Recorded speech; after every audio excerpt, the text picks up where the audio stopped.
Lyca production Subaskaran மற்றும் red rain movies தயாரிப்பில் உலக நாயகன் கமல்ஹாசன் நடிப்பில் பிரம்மாண்ட இயக்குனர் சங்கர் இயக்கத்தில் உருவாகியுள்ள இந்தியன் 2 திரைப்படம் உலகமெங்கும் உள்ள உங்கள் அபிமான திரையரங்குகளில் வெற்றிகரமாக ஓடிக்கொண்டிருக்கிறது. நடப்பாண்டில் முதல் முறையாக கிருஷ்ணராஜசாகர் அணையில் இருந்து 5000 கன அடி உபரி நீர் திறக்கப்பட்டுள்ளது.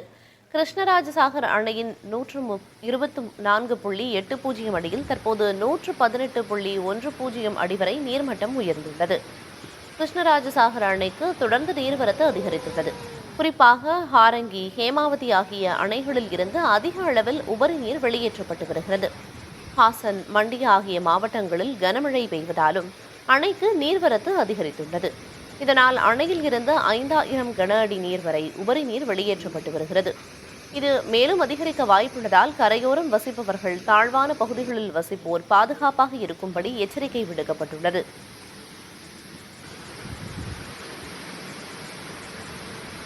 லைகா புரொடக்ஷன் சுபாஷ்கரன் மற்றும் ரெட் ரெயின் மூவிஸ் தயாரிப்பில் உலக நாயகன் கமல்ஹாசன் நடிப்பில் பிரம்மாண்ட இயக்குனர் சங்கர் இயக்கத்தில் உருவாகியுள்ள இந்தியன் 2 திரைப்படம் உலகமெங்கும் உள்ள உங்கள் அபிமான திரையரங்குகளில் வெற்றிகரமாக ஓடிக்கொண்டிருக்கிறது.